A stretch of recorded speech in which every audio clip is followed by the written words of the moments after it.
آپ سب کو میری طرف سے جشن ولادت کی بہت بہت مبارکباد۔ یہ وہ نبی ہیں جن کے صدقے میں پوری کائنات وجود میں آئی۔ آپ اسلامی تاریخ کا مطالعہ فرمائیں تو آپ کی سمجھ میں بات آئے گی کہ ہر دور اور ہر صدی میں پروردگار عالم نے اس مذہب حقہ کی نصرت و حمایت کے لیے اپنے دامن کرم سے ایسے اہل حق و منصاء شہود پر جلوہ گر فرمایا ہے جنہوں نے اپنے تصرفات کی کروٹیں لیتے ہوئے باطل کی دل فریبیوں کا پردہ چاک کر دیا ہے۔ حق و باطل کی جنگ ہر دور میں ہوتی رہی، آدم علیہ السلام سے لے کر این دم تک اور این دم سے لے کر صبح قیامت تک حق و باطل کی کشمکش دنیا دیکھتی رہے گی۔ اندھیرے اور اجالے کے ٹکراؤ سے انکار کسے ہو سکتا ہے؟ اپ اور ڈاؤن کے فرق کو وہ کون سی ہستی ہے جو مانے بغیر نہیں رہ سکتی؟ مگر دنیا میں خط امتیاز کھینچنے والی شخصیتیں نابغہ روزگار بن کر تشریف لایا کرتی ہیں۔ تاریخ اسلامی کے جاننے والے حضرات اس بات سے اچھی طرح سے واقف ہیں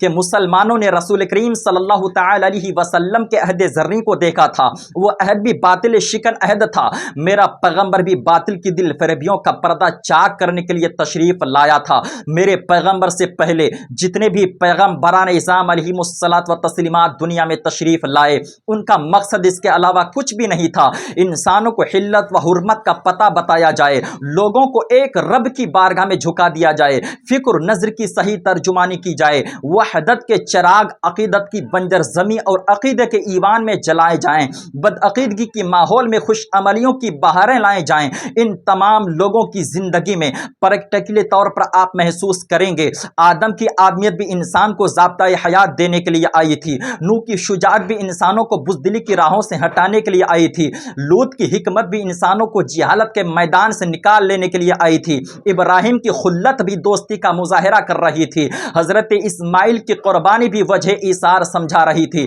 حضرت اسحاق کی رضا بھی راضی برضا ہونے کا ثبوت پیش کر رہی تھی، حضرت داؤد کی حکومت بھی دنیا کے سامنے نظریہ اعلیٰ پیش کر رہی تھی، حضرت سلیمان کی خلافت بھی لوگوں کو خالی آفت سے بچا رہی تھی، حضرت اسحاق کی رضا بھی راضی برضا ہونے کا ثبوت پیش کر رہی تھی، حضرت موسیٰ کا جلال بھی انسانوں کو فکر نظر کے وادیوں میں سیر کرا رہا تھا، حضرت عیسیٰ کا جمال بھی بربط عشق پر نغمہ سنجیاں کرنے کا مترادف تھا۔ ان تمام پیغمبروں نے اپنے اپنے دور میں باطل کے خلاف جو کامیاب جنگ لڑی ہے، تاریخ اسلام پڑھنے اور پڑھانے والوں سے یہ بات پوشیدہ نہیں ہے۔ معزز سامعین، آپ دیکھیں کہ باطل جس دور میں جس طریقہ کار کو اپناتا ہوا حقانیت کی ایوان پر شب خون مارنے کی کوشش کر رہا تھا،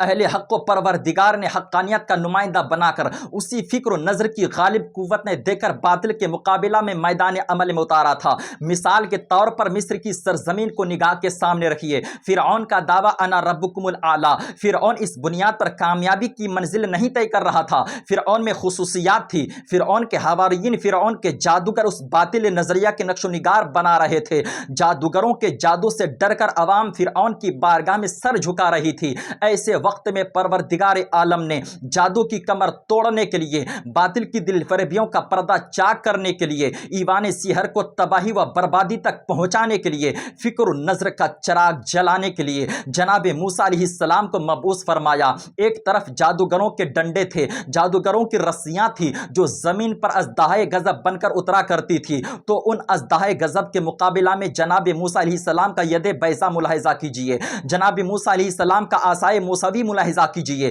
جب تک ظلم و ستم کی طاقت کو آپ توڑ نہیں دیتے، طاقت کا مقابلہ طاقت ہی کرتی ہے، فکر و نظر کا مقابلہ فکر و نظر ہی کیا کرتے ہیں۔ جس دور میں جیسی طاقت عوام کو گمراہ کر رہی ہو، اس دور میں اس سے بہتر طاقت اہل حق کے ہاتھ میں ہونا چاہیے، تاکہ باطل کی قوتوں پر حقانیت کی طاقت غلبہ پا کر انسانیت کو حق سے قریب کر دے۔ حضرت موسیٰ علیہ السلام کا عصائے موسوی اژدہائے غضب بنتا گیا اور جادوگروں کے سحر کا طلسم ٹوٹتا گیا، جادو ٹوٹ گیا تھا، جادوگر ٹوٹ گئے تھے، شرک ٹوٹ گیا تھا، جو کفر و شرک کے ایوان میں تھے وہ موسیٰ کی پناہ گاہ میں آ گئے تھے اور رب کی ربوبیت کے سائے میں آ کر سبحان قدوس ربنا و رب الملائکۃ والروح کی تسبیح و تہلیل کر رہے تھے۔ آگے بڑھیے، میں آپ کو دکھاؤں۔ حضرت عیسیٰ علیہ السلام اس دور میں تشریف فرما ہوتے ہیں جس زمانے میں مسیحائی کی بنیاد پر گمراہی کا راستہ دیا جا رہا تھا۔ مسیحی یونان بغیر مردوں کو زندہ کیے اللہ کے وجود کا انکار کرنے کے لیے پرتول رہے تھے۔ جناب عیسیٰ علیہ السلام نے دیکھا،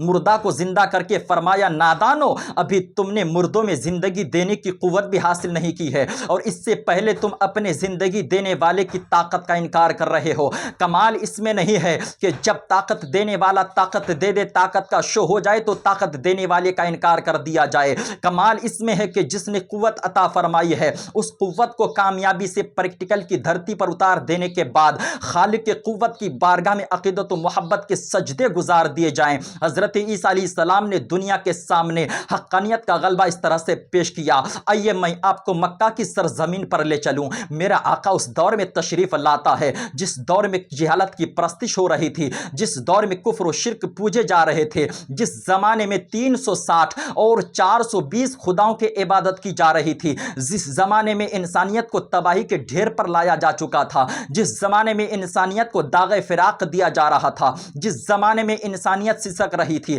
اخلاق مر رہا تھا، تہذیب کی شمعیں بجھ رہی تھی، بدعمالیاں اپنے شباب پر تھی، ظلم و ستم کا پرچم شان سے لہرا رہا تھا، صبر و رضا کی معصوم کرنیں کہیں دور تک دیکھنے کو نہیں مل رہی تھی، اربابان وفا کا جنازہ نکل چکا تھا، دھرتی پر خدا کا اور سجدہ کرنے والوں کا کہیں دور تک پتہ نہیں تھا، خلافت عرضی کے مستحق بدعت کے ظلمات میں اپنے کو گم کر چکا تھا، وحدانیت کے راہ پر چلنے کے لیے کوئی تیار نہ تھا، گم گشتہ راہوں کو راستہ دکھانے کے لیے کونین کا وہ پیغمبر مبعوث ہوتا ہے جس کی بارگاہ گرامی میں نعیم رضا قادری عقیدت و محبت کے ہار و پھول اس طرح سے پیش کرتا ہے۔ ایک عرب نے آدمی کا بول بالا کر دیا، خاک کے ذروں کو ہم دوش سریا کر دیا، خود نہ تھے جو راہ پر اوروں کے ہادی بن گئے، کیا نظر تھی جس نے مردوں کو مسیحا کر دیا، سرور کونین آئے تو اخلاق کی شمعیں جگمگا اٹھی، رسول اللہ آئے تو جبر استبداد کے پرچم پھاڑ دیے گئے، رحم و کرم کا نظریہ دنیا میں جنم لینے لگا، فکر نظر کی صلاحیتیں عود کر آئی،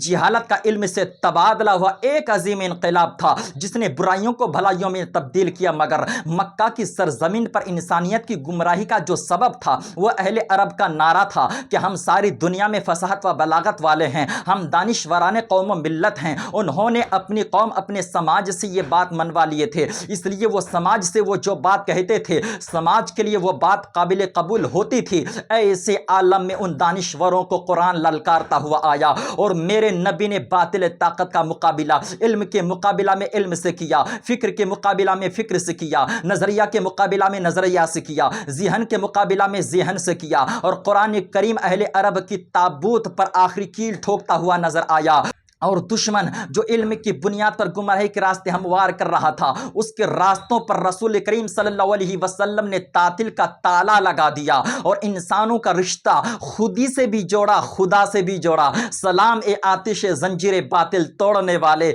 سلام اے خاک کے ٹوٹے ہوئے دل جوڑنے والے۔